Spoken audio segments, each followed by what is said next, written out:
Captain ThemHFY stood in the observation deck of the massive alien ship called Harmonious Dawn. Outside the windows, stars stretched forever in all directions. Below them, the trading station Veltara Prime spun slowly, its lights blinking like tiny jewels. 5 years had passed since Earth made contact with the Galactic Coalition. 5 years since humanity learned they were not alone in the universe. ThemHFY adjusted his uniform and walked toward the meeting room. His footsteps echoed in the long hallway. The walls were too tall for humans, built for species much larger than his own people. Everything in the coalition reminded humans that they were small, that they were new, that they were weak. Inside the meeting room, Ambassador HFY sat at the large table. She was reading reports on her tablet, her face calm and professional. Around her sat the representatives of a dozen alien species. Commander Veltesh, a tall bird-like creature with sharp eyes and sharper beak, sat directly across from HFY. His feathers were bright blue and green, beautiful but intimidating. Next to Veltesh sat Counselor Drax, a massive reptilian being with scales that looked like armor. His yellow eyes watched the humans with something that looked like amusement, or perhaps contempt. ThemHFY could never quite tell with Drax. "Ah, the human captain arrives," Veltesh said. His translator device turned his clicking sounds into words everyone could understand. "We were just discussing the Kreeth situation." ThemHFY sat down next to HFY. "What's the current status?" Drax made a sound like a laugh.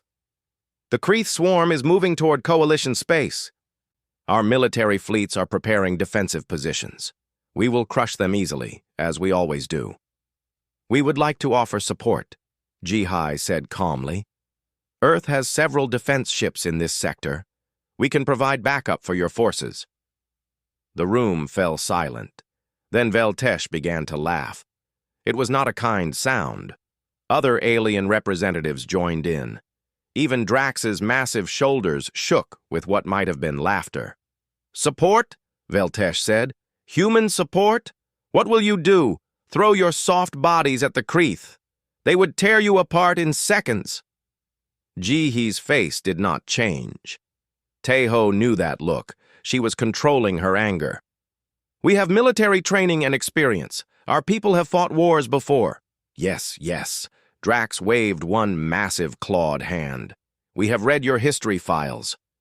You fought each other with primitive weapons. You have no natural armor, no claws, no venom, no thick skin. You are made of soft meat that bruises easily.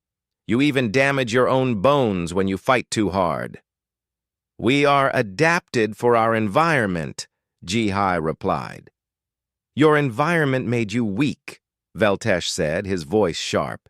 "You evolved as prey species, did you not? Gathering fruits and plants, running away from the true predators of your world. Your entire civilization is built on hiding from danger and hoping it goes away." ThemHFY felt his jaw tighten. He wanted to speak, but HFY placed a gentle hand on his arm, a warning to stay quiet. "We have assigned humans to roles that suit your capabilities," Drax continued. "Diplomatic work, science, research, these are important jobs, but combat? No. Leave that to species who were born for it, species with natural weapons." The meeting continued for another hour. The aliens discussed their military strategies. They did not ask for human input. When HFY tried to speak about Earth's tactical knowledge, they politely ignored her. When ThemHFY mentioned human endurance training, Veltesh actually yawned. After the meeting, ThemHFY and HFY walked back to the human quarters together. "They think we're useless," ThemHFY said quietly. "They think we're fragile," HFY corrected. "There's a difference." "Is there?" HFY stopped walking and looked at him. "Do you know what I see when I look at Veltesh? I see a species that evolved to fly away from danger. And Drax?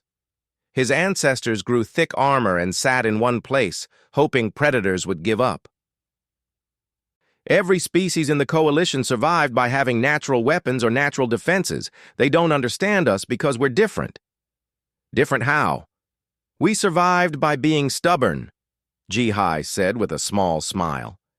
By refusing to give up, by working together, by thinking our way through problems.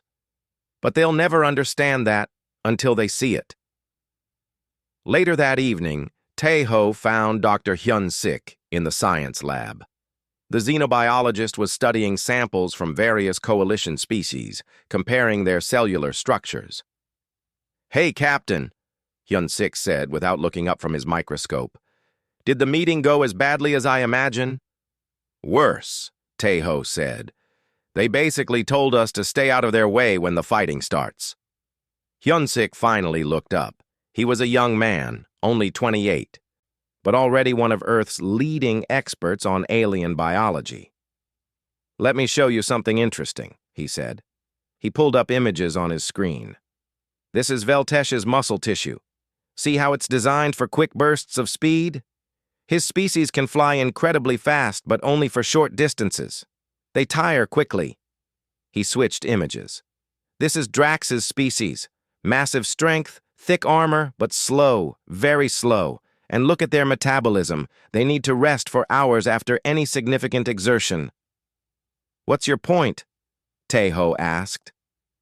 "My point is that every species in the coalition is specialized. They're very good at one thing. Veltesh's people are fast. Drax's people are strong. The insect species are numerous. But humans?" Hyun-sik smiled. "We're generalists. We're pretty good at everything. We're not the fastest, not the strongest, not the most numerous. But we can do a little bit of everything. And we can do it for a very long time." "They don't see that as an advantage," ThemHFY said. "No," Hyun-sik agreed. "They see it as being mediocre at everything. They don't understand that being average at everything is better than being excellent at one thing and terrible at everything else."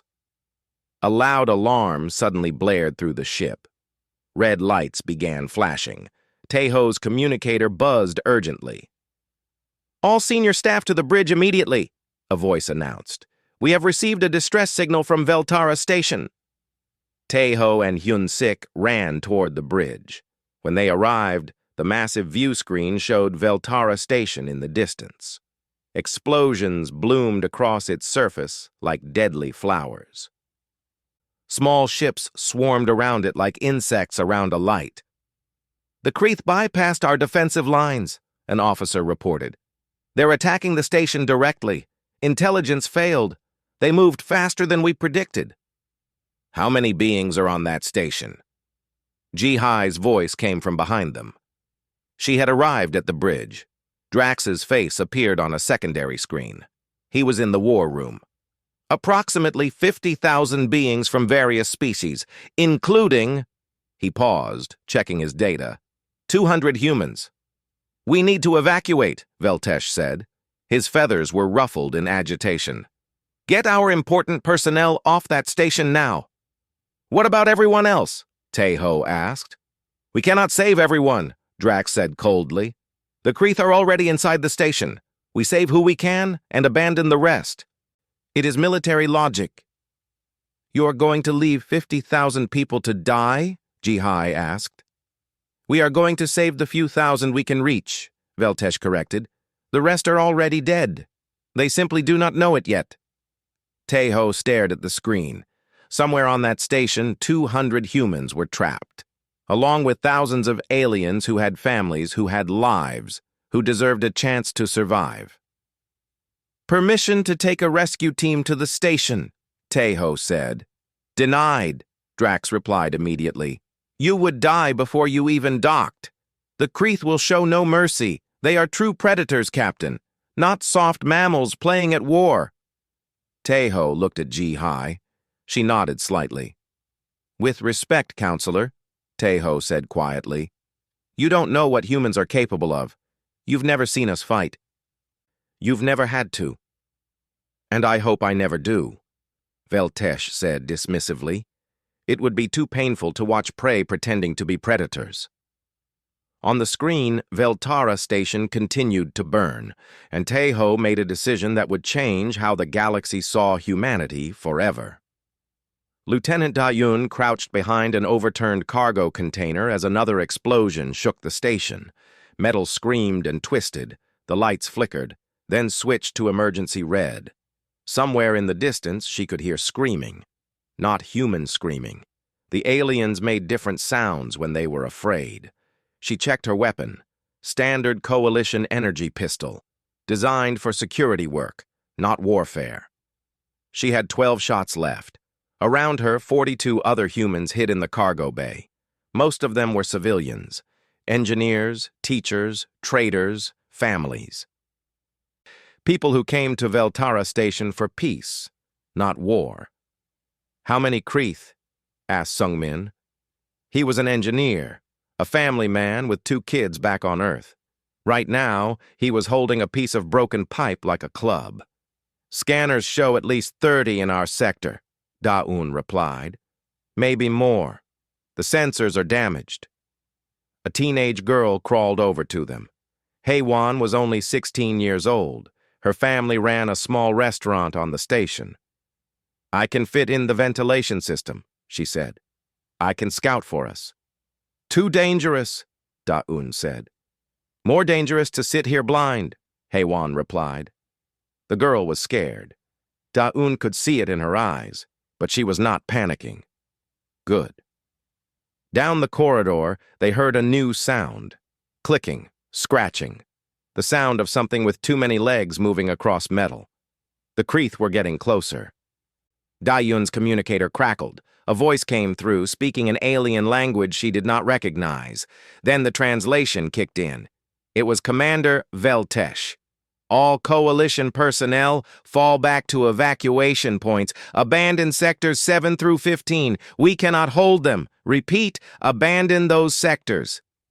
Da-Un checked her map. They were in Sector 9. "They're leaving us," someone whispered behind her. "They're not leaving us," Da-Un said calmly. "They're following their training.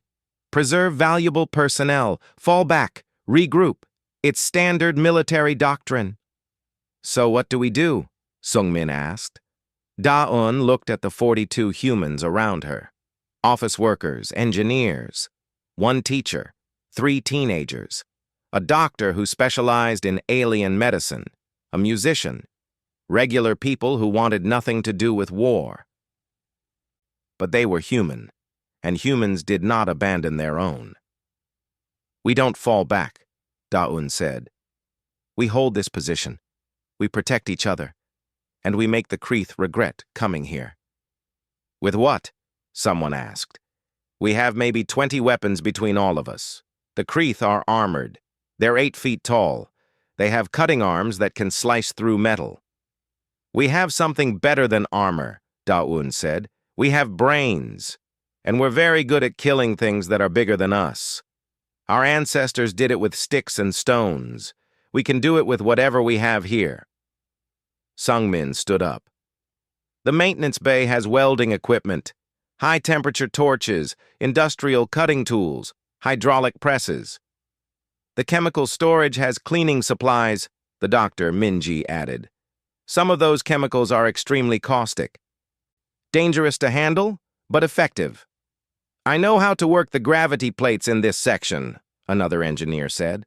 "I can adjust them remotely, make some areas high gravity, some areas low gravity." Da-Un smiled. It was not a nice smile. "Good. Start gathering supplies.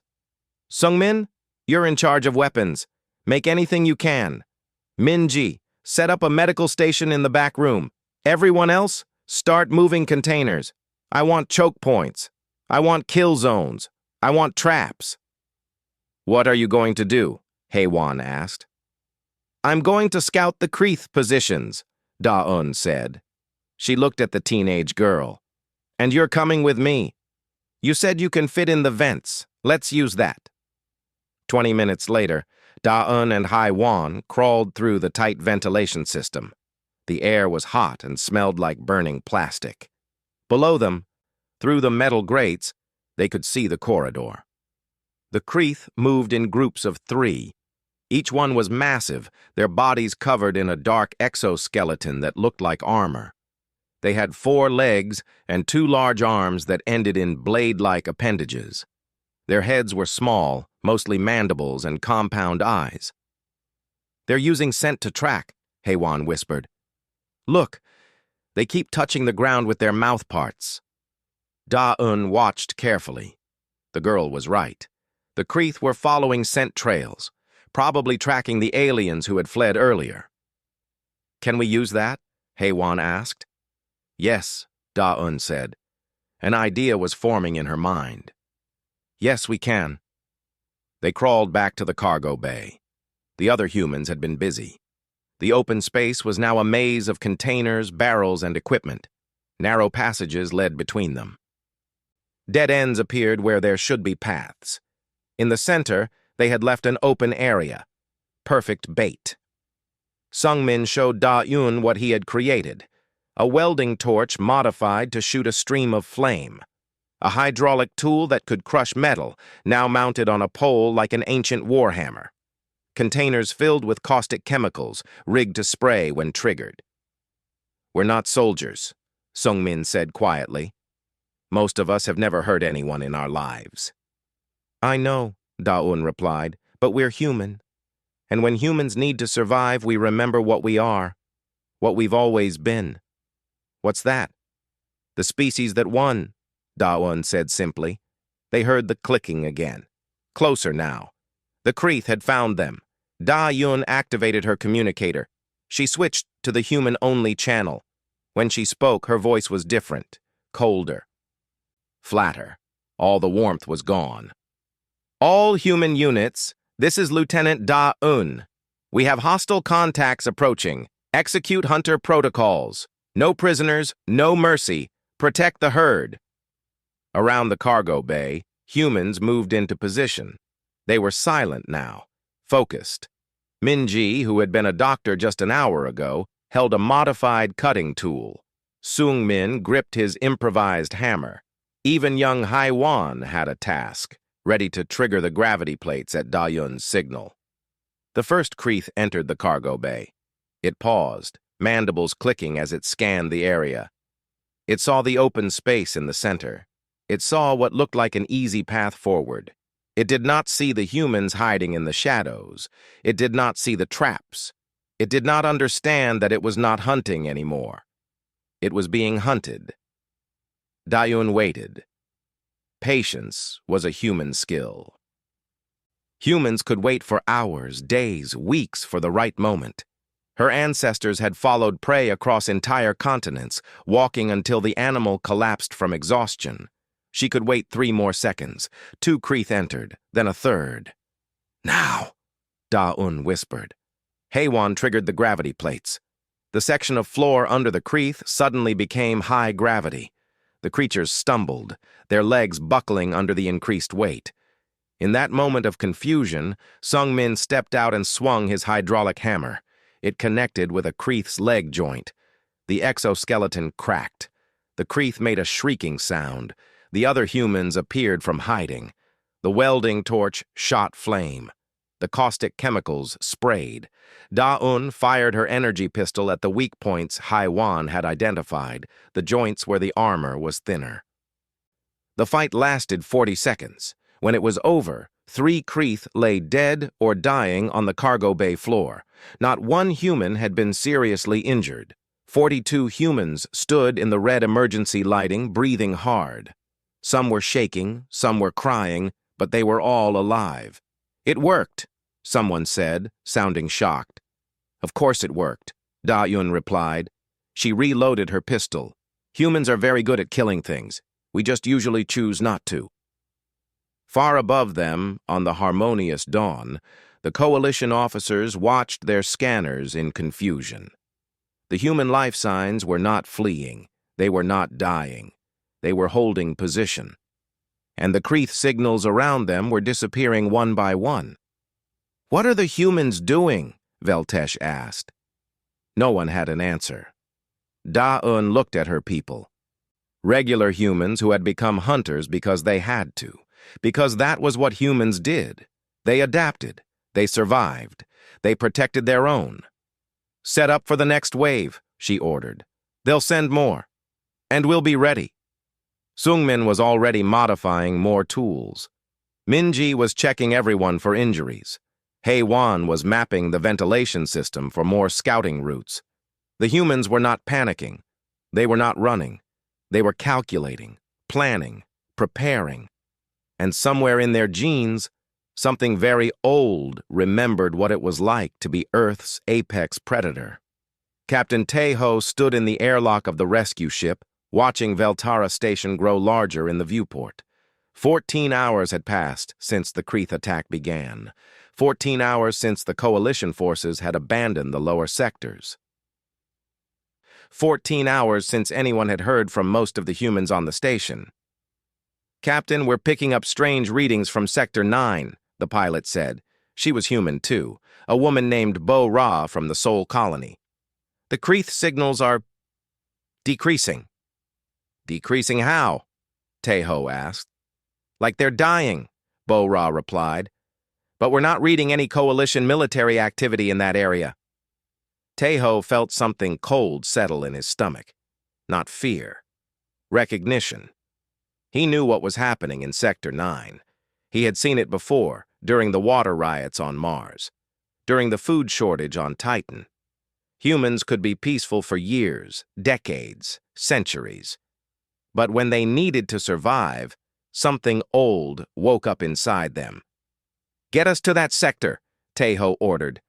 "Fast." Behind him, Dr. Minji checked her medical supplies. She had volunteered for the rescue mission immediately.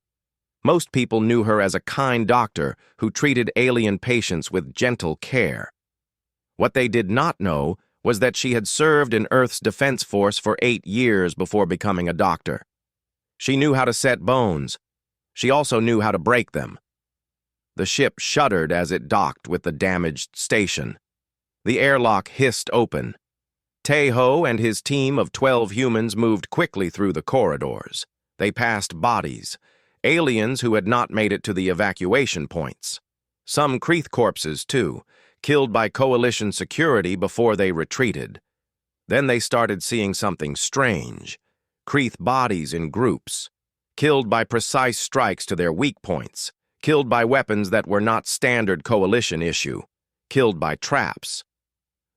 "Someone is fighting back," Minji said quietly. They followed the trail of bodies to Sector 9. As they got closer, Tae-ho heard sounds, human voices speaking in short, efficient bursts. They were not speaking in the common trade language. They were speaking Korean, Mandarin, English, all mixed together. Quick words that meant something only to other humans. "Contact front," a voice said in Korean. "Gravity trap ready," another replied in English. "Fire on my mark," a third voice said in Mandarin. Tae-ho's team rounded a corner and stopped. In front of them was a cargo bay that had been transformed into a fortress. Containers were stacked to create walls and passages, makeshift weapons lay ready at strategic points, and in the center of it all stood Lieutenant Dae-yoon, directing her people with calm efficiency. She saw Tae-ho and nodded once. "Captain, good timing. We have a Kreeth patrol coming from the East Corridor in about 90 seconds. Tae-ho looked around. He counted 42 humans. Civilians, mostly. They were tired. Many had minor injuries. But their eyes were clear and focused. They moved with purpose. They looked like soldiers. "What's your status?" Tae-ho asked. "We've held this position for 14 hours, Da-eun reported. Eliminated approximately 70 Kreeth. Lost 0 personnel. Currently waiting for the next wave." 70? Tae-ho repeated. "Give or take," Da-eun said. "Sungmin keeps count. Sungmin." The engineer looked up from where he was modifying another tool. 73 confirmed. Maybe 10 more that we're not sure about. They take their wounded with them when they can. A teenager ran up. "Lieutenant, they're entering the East Corridor now, 5 of them." "Thank you, Hei-wan," Da-eun said. She looked at Tae-ho. "Sir, we have this handled, but if your team wants to help, we could use the extra firepower." Tae-ho found himself smiling. It was not a diplomatic smile. It was something harder. "Show us what you need." 90 seconds later, ThemHFY understood. He watched as the humans worked together like parts of a single machine. HFY triggered the gravity plates. Sungmin's team used their improvised weapons. Da-Yoon's group fired from cover. Minji from Tai-Ho's team joined in seamlessly, as if she had been with them from the start. The Kreeth never had a chance. They were strong and armored and deadly, but they were fighting humans who had turned an entire cargo bay into a kill zone. Humans who had studied their enemy and found every weakness. Humans who worked together with terrifying efficiency. When it was over, Da-Eun's count went up to 78. Far above, on the harmonious dawn, the coalition was watching everything through the station's damaged sensors. Commander Veltesh stared at the screens, his feathers flat against his body in confusion. "How are they doing this?" he asked. Counselor Drax was reading files on his terminal. His clawed hands moved quickly through pages of data. "I am looking through the human cultural files they submitted when they joined the coalition. The files we never bothered to read completely." "And?" Veltesh demanded. "They lied to us," Drax said slowly. "Or rather, we made assumptions, and they did not correct us." "Explain." Drax pulled up an image. It showed early humans on Earth running across a plain. They were chasing an animal that looked like a massive deer. "We assumed humans were prey species because they have no natural weapons, no claws, no fangs, no armor. We saw them as gatherers who avoided predators." "That is what they are," Veltesh said. "No," Drax replied. "That is what we wanted them to be. Look at this data. Humans did not avoid predators. They became predators. They hunted animals much larger than themselves, animals with horns, claws, armor. And they won by simply refusing to give up." Drax pulled up more files. "They called it persistence hunting. A human would select an animal and follow it. The animal would run, the human would walk. The animal would run again. The human would keep walking, for hours, for days, until the animal literally collapsed from exhaustion. Then the human would kill it with a simple tool." "That is impossible," Veltesh said. "No creature can run for days." "The prey could not," Drax agreed. "But the human could walk for days. Humans have something called an endurance adaptation. They can continue physical activity for absurd amounts of time. Their bodies cool themselves efficiently. Their joints are flexible to prevent injury. Their metabolism is designed for sustained effort, not bursts of speed." On the screen, they watched as another group of Kreeth entered Sector 9. They watched as the humans set another trap. The Kreeth were faster and stronger, but the humans were patient. They waited for the perfect moment. Then they struck. "They are not fighting like soldiers," Veltesh observed. "Soldiers charge. Soldiers use force." "They are fighting like hunters," Drax corrected. "They set traps. They study their prey. They work in packs. They use terrain. This is not military training. This is instinct." Back on the station, ThemHFY was helping Da-Eun plan their next move when a Kreeth attack came from an unexpected direction. The wall exploded inward, and 4 Kreeth rushed through. One of them grabbed Veltesh, who had been observing from a monitoring station nearby. The alien commander squawked in terror. The Kreeth's blade arm rose, ready to cut him in half. Da-Eun moved. She did not think. She just moved. A welding torch fired, hitting the Kreeth in the eyes. Sungmin's hydraulic hammer smashed into its leg. ThemHFY put 3 shots into its joint. The Kreeth dropped Veltesh and turned to face them. It was angry now. It charged at the humans, but humans had been dealing with charging predators for millions of years. They scattered, moved around it, struck from the sides and back. The Kreeth was powerful, but it could not fight in all directions at once. In 20 seconds, it was down. The other 3 Kreeth fell shortly after, different tactics for each one.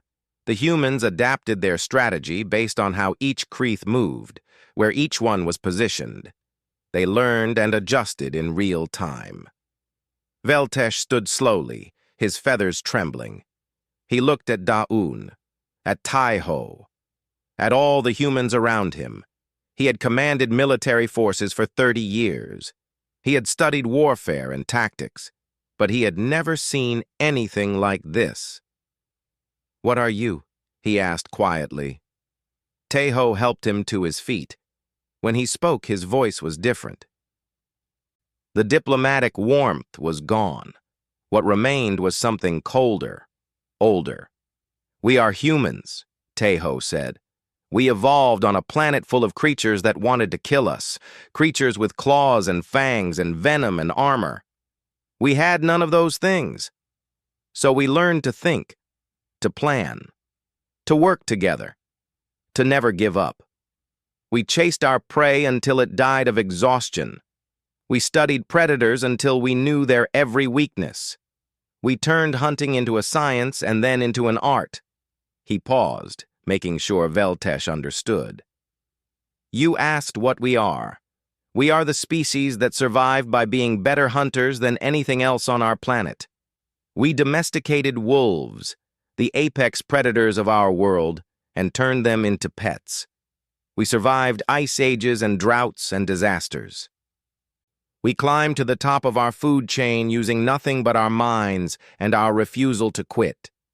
Daun added quietly, "You thought we were prey because we are kind, but we are not kind because we are weak.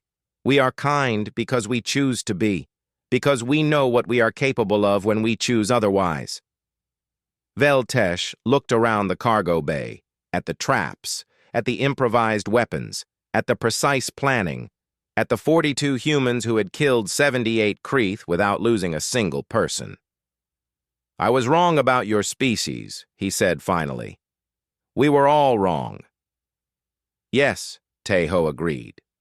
"You were." The command center of Veltara Station buzzed with activity. Humans from every section had gathered here, 186 humans, survivors who had been scattered across the station. Now they stood together, connected by purpose. Lieutenant Daun studied the tactical map. Captain Taiho stood beside her. Around them, other humans worked at terminals, checking weapons, preparing equipment.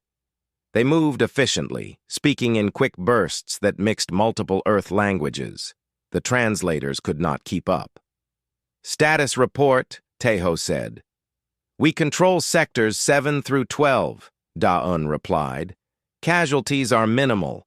2 broken bones, various minor injuries, no deaths. And the Kreeth? Approximately 300 eliminated so far," Sungmin reported. He was covered in grease and burns from his weapon modifications, but his eyes were sharp. "But we have a problem. Their Queen's Guard is arriving." On the screen, new signals appeared. 5 massive Kreeth, each one twice the size of the normal warriors. These were the elite fighters. Each one of the Queen's Guard had killed dozens of coalition soldiers in previous battles. They were armored, experienced, and absolutely deadly. "How long until they reach us?" Taiho asked. 20 minutes, young Haywan reported from her sensor station. The 16-year-old had become their best scout. She moved through the station's tight spaces like a ghost, gathering information. Ambassador Jihai's face appeared on a communication screen. She was still aboard the Harmonious Dawn, coordinating with the coalition. "Taiho, the council is watching everything. They're saying you should retreat. The Queen's Guard is too dangerous." "What do you think?" Taiho asked. Jihai was quiet for a moment. Then she smiled, and it was not her diplomatic smile. "I think they've never seen humans fight before. I think they're about to learn something important about our species." "Agreed," Taiho said. He turned to the assembled humans. "Listen up. The elite fighters are coming. They're bigger, stronger, more experienced than anything we've faced so far. They've killed hundreds of coalition soldiers. They think we're going to run." He paused, looking at each person in the room. Engineers and teachers, doctors and traders, teenagers and grandparents, not soldiers, just humans. "But we're not going to run," Taeho continued. We're going to do what humans have always done. We're going to hunt them. We're going to work together. And we're going to show the galaxy why Earth's apex predator conquered an entire planet. Someone in the back asked, How do we kill something that big? Dr. Minji stepped forward. She had been tending the wounded, but now she held a modified cutting tool in one hand. The same way our ancestors killed mammoths. We don't fight fair.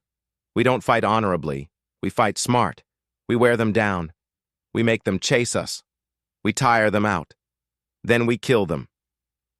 The Queen's Guard won't tire easily, Da-un said. But they will tire eventually. Everything tires eventually.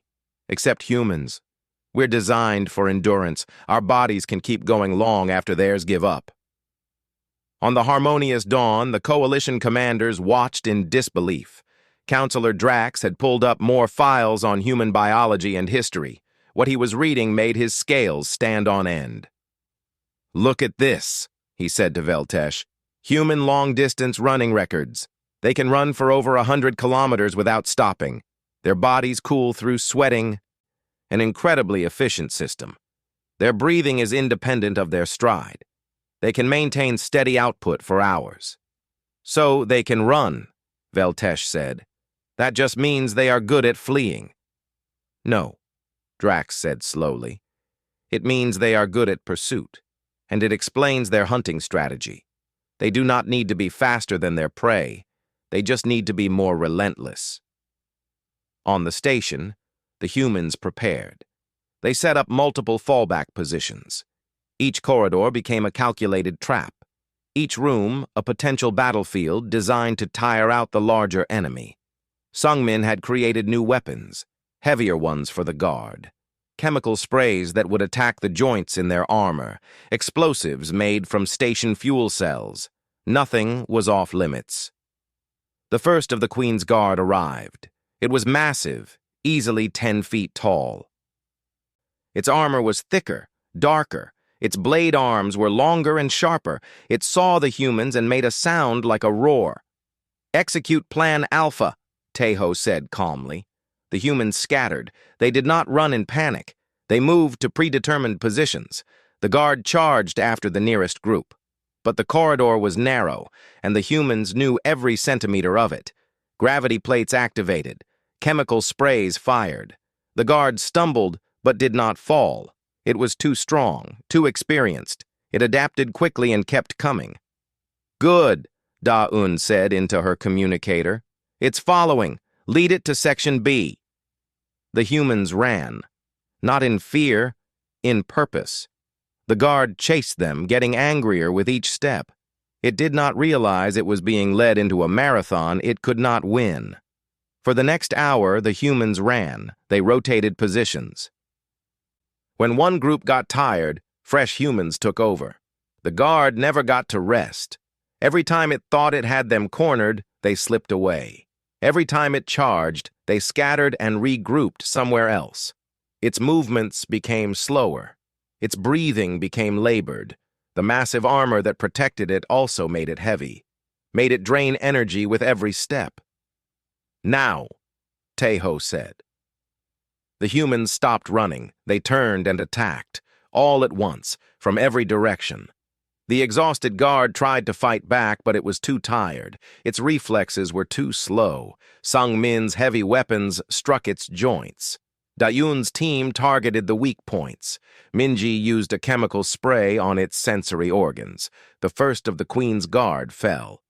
186 humans had worked together to kill something that could have torn any one of them apart in seconds. 4 more to go, Taeho said. Rotate the teams.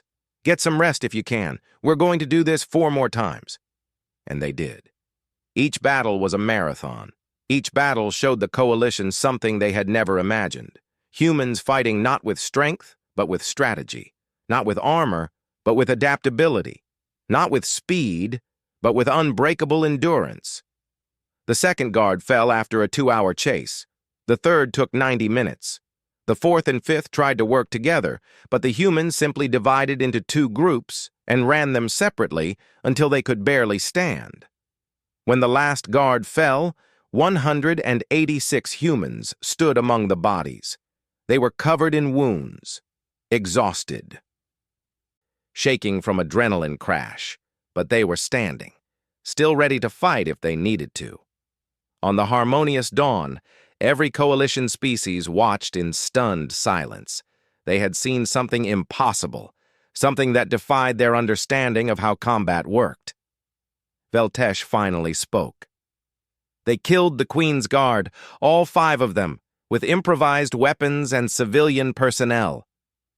They did not just kill them, Drax said quietly. They hunted them, like our ancestors were hunted by the predators of our worlds, pursued until exhaustion, given no rest, no mercy, no escape. An insectoid officer made a clicking sound of distress. But humans are peaceful. They are kind. They smile and laugh and make friends with everyone. Yes, Drax agreed. They are all those things, by choice, not because they must be. We confused kindness for weakness. We saw their lack of claws and thought them harmless. We were very, very wrong. Back on the station, Veltesh had taken a shuttle down to see for himself. He walked through the corridors, seeing the evidence of human ingenuity everywhere. Traps, modified weapons, strategic positions, the work of a species that had climbed to the top of their food chain through pure intelligence and determination. He found Tai-Ho in the command center, coordinating the final sweep for remaining Kreeth. "Captain," Veltesh said, "I owe you an apology. I called your people prey. I said you were weak. I was not just wrong. I was blind." Tai-Ho looked at him. The human captain was exhausted. He had been fighting for almost 20 hours straight, but his eyes were still sharp, still alert. "You asked me earlier what we are," Tai-Ho said. "Now you know. We are persistence hunters. We are the thing that chased prey across continents until it died from exhaustion. We are the species that learned to throw rocks with enough accuracy to kill from a distance. We are the beings that looked at wolves, the predators of our world, and decided to make them our partners in hunting." He paused, then added, "We are also the species that chose to stop hunting, that chose peace over war, cooperation over competition, kindness over cruelty, not because we had to, but because we wanted to, because we decided that survival was not enough. We wanted to thrive, together." Veltesh looked around at the humans. Sung Min was hugging his fellow engineers, laughing with relief. Minji was back to treating the wounded, gentle and caring once more. Young Haiwan was telling stories to the younger children, keeping them calm. The warriors had become civilians again. The hunters had chosen to be friends. "Your species is terrifying," Veltesh said honestly. "Yes," Tai-Ho agreed. "We are. But we're also the species that will die protecting strangers, that will fight for hours to save people we barely know, that will choose mercy over vengeance every single time we can." He smiled then, and it was warm again. The diplomatic mask was back, but now everyone knew what lay beneath it. "We're human, Commander. We're everything all at once.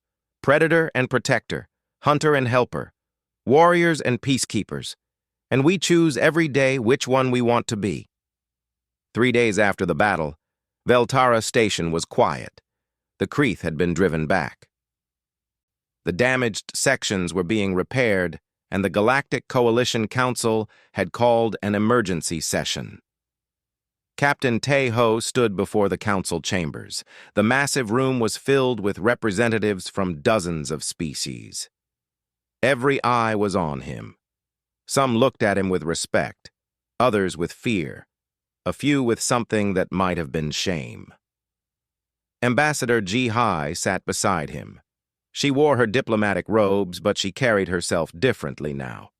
Everyone in the galaxy had watched the footage from the station. They had seen what humans could do. There was no going back to being underestimated. Counselor Drax spoke first. His voice echoed through the chamber.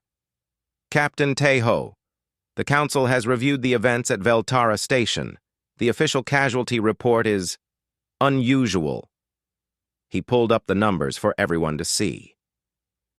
186 human personnel defended the station against approximately 12,000 Kreeth warriors, including 5 Queen's Guard elite fighters. Human casualties: 2 deaths from structural collapse, not combat, 17 serious injuries, 167 minor injuries. The numbers hung in the air. Impossible numbers. Kreeth casualties, Drax continued, total estimated at 11,843, including all 5 Queen's Guard. Silence filled the chamber. Finally, an insectoid representative spoke. How is this possible? The Kreeth have destroyed entire coalition fleets.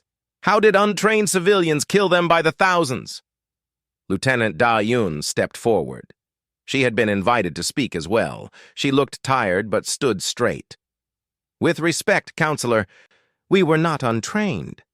Every human grows up learning about our history, about how our ancestors survived. Those lessons are not just stories to us, they are instructions. Instructions for what? The insectoid asked. For survival, Da-Un replied simply. For working together, for protecting our people, for turning any situation into an advantage. Humans have been doing this for hundreds of thousands of years. It is who we are. Commander Veltesh stood from his seat. His feathers were held in a posture of respect, which was significant for his species. Counselors, I wish to speak. I have made a grave error, and I wish to publicly acknowledge it. The council gave him permission. Veltesh walked to stand beside the humans. I called humans weak, he said. I called them prey.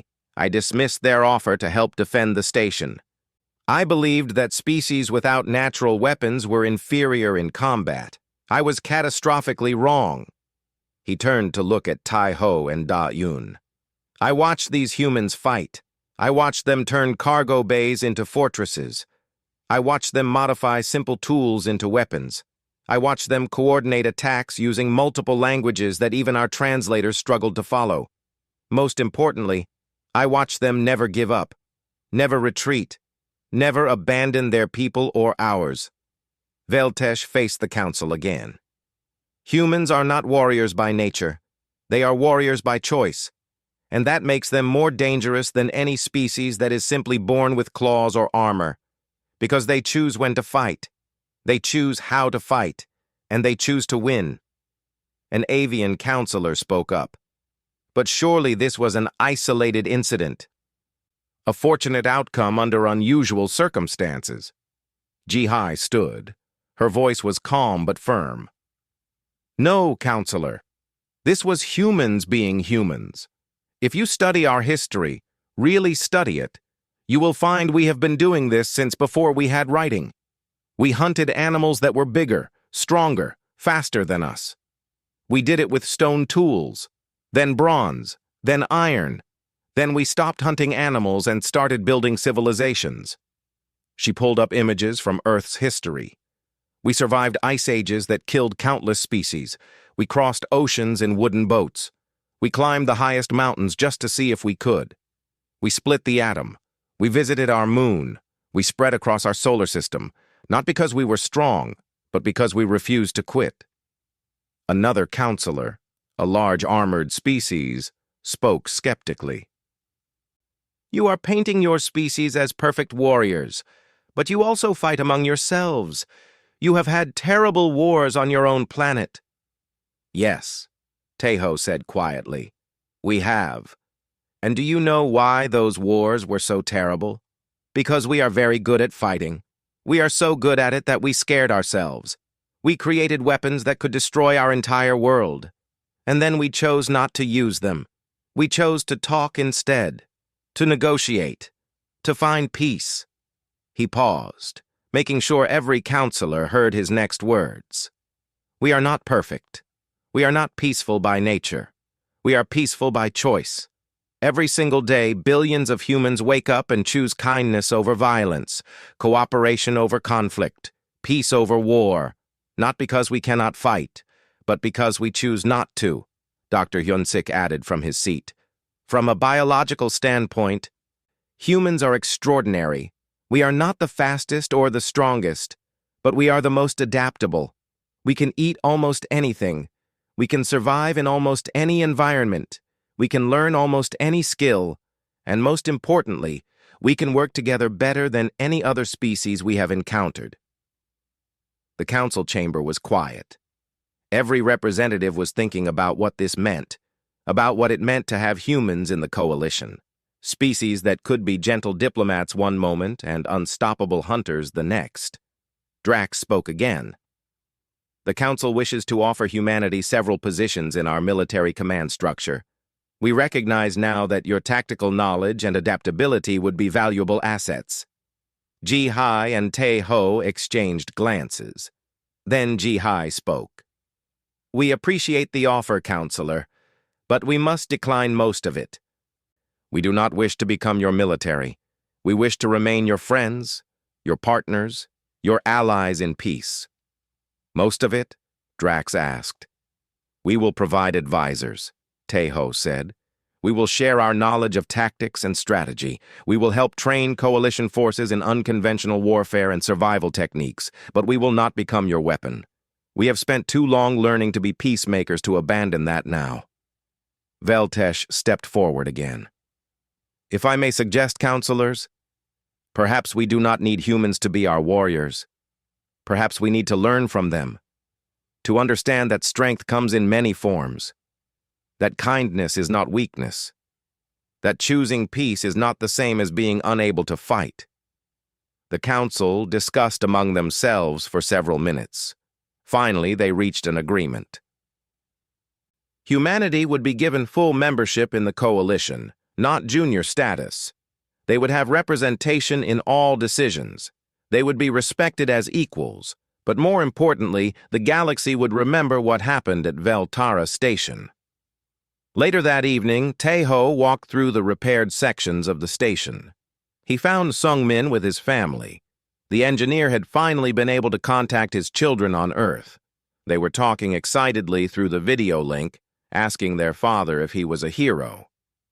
I am just a dad, Sungmin told them with a smile. Who did what any parent would do, protected people who needed help. In the medical bay, Dr. Minji was back to treating patients. She moved between beds with gentle care, talking softly to the wounded. No one watching her now would guess she had been fighting Kreeth warriors just days ago. But everyone knew, and they looked at her with new respect. Young Haewon sat in the station's garden area, a small green space that had survived the battle. Other children, both human and alien, sat with her. She was telling them a story about her grandfather, who had survived a terrible storm on Earth by being smart and never giving up. That is what humans do, she told them. We think, we plan, we work together, and we never, ever give up on the people we care about. Da-un found Veltesh at the memorial wall. They were placing names there. The 2 humans who had died when a wall collapsed. The 43 aliens who had not made it to safety in time. The coalition soldiers who had fallen defending the evacuation points. I am sorry I could not save more, Da-un said quietly. You saved 50,000 beings, Veltesh replied. My people have a saying. A warrior is measured not by how many enemies they kill, but by how many friends they save. You are the greatest warrior I have ever known, Lieutenant Da-un. And you did it while being kind. They stood together in silence for a moment. Then Veltesh asked, Will you forgive us? For underestimating your species? For leaving you behind? We already have, Da-un said. That is what humans do. We remember, but we also forgive, and we move forward together. In the council chambers, a new memorial was being installed. A simple plaque with words in multiple languages, including several from Earth. It read, Here, 186 humans reminded the galaxy that kindness is a choice, not a weakness. They showed that the greatest predator is one who chooses to protect instead of hunt. They taught us that strength is not in our weapons, but in our will to never abandon those who need us. May we remember this lesson always. Ambassador Ji-Hai stood looking at it with Taiho. "Do you think they really understand now?" she asked. "Some do," Taiho replied. "Others will need time, but they will never make the mistake of thinking humans are weak again. They have seen what we are capable of. Now they must learn that what we choose not to do is just as important as what we can do." "And what do we choose?" Ji-Hai asked, though she already knew the answer. "We choose to be friends," Taiho said. "We choose to build instead of destroy. We choose to protect instead of conquer. We choose to be the species that brings people together, not tears them apart." He smiled, and it was genuine warmth. "We choose to be human, in all the best ways that word means: compassionate, determined, protective, kind, and yes, when we must be, unstoppable." Far across the galaxy, on Earth, the news of Veltara Station had spread. Humans celebrated not because they had won a battle, but because their people had saved so many lives. Children learned about Da-Un and Sung-Min and Young Hai-Wan as heroes who showed courage and intelligence. But the lesson they were taught was not about fighting. It was about protecting, about working together, about choosing to help others even when it is dangerous, because that was what it meant to be human. Not the capacity for violence, but the choice to be kind.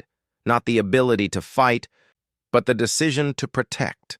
Not the instinct to hunt, but the wisdom to know when to show mercy. Taiho returned to his quarters that night. He was exhausted. Every muscle ached. His mind was tired from days of stress and combat. But he felt something else too: pride.